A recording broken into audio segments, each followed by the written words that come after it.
So in this classical conditioning experiment, the unconditioned stimulus, which is something that naturally and automatically triggers a response without any prior learning, is clapping in Grayson's face. And then the unconditioned response, which is the natural automatic reaction to an unconditioned stimulus, is jumping or being scared. So in this part of the experiment, the conditioned stimulus, which is something that originally doesn't cause a response, but after being paired repeatedly with an unconditioned stimulus, it starts to trigger a similar response on its own, is sitting on a couch. And then the conditioned response, which is a learned reaction to a previously neutral stimulus that has become associated with an unconditioned stimulus, is jumping or being scared. In the study, we use positive reinforcement, which is when something good or pleasant is added after a behavior to increase the chance that the behavior will happen again. In the experiment, we used the cookie as positive reinforcement to increase the chances of him reading the box over and over again. Then read that.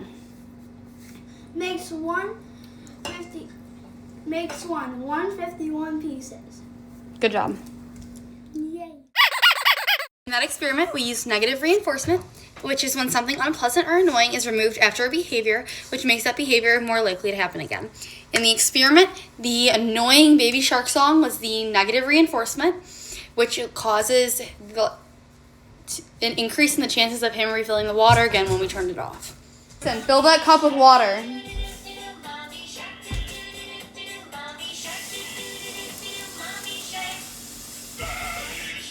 Alexa, off. In that experiment, we used positive punishment, which was when something unpleasant or unwanted is added after behavior to reduce the chance that the behavior will happen again. In that, adding water to Grayson's face increases or decreases the chances of him going and grabbing another cookie after being told no. And don't eat another cookie. In that experiment, we used negative punishment, which was when something good or desirable is taken away after behavior to decrease the chance that the behavior will happen again. In that, we took away his phone to decrease the chance of him saying shut up again. You take my phone. Shianya! Give me your phone. Social learning theory, which is learning by observing and imitating others, emphasizes behaviors, attitudes, and emotional reactions of others. For example, Grayson sees Brynn spinning in circles, so then he spins in circles also to copy the behavior.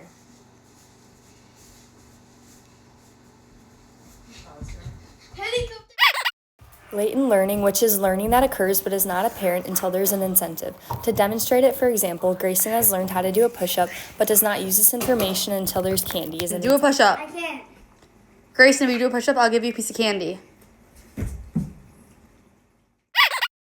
Insight learning is when you suddenly get how to solve a problem going through a trial and error process. It's the aha moment, when the solution just clicks in your mind.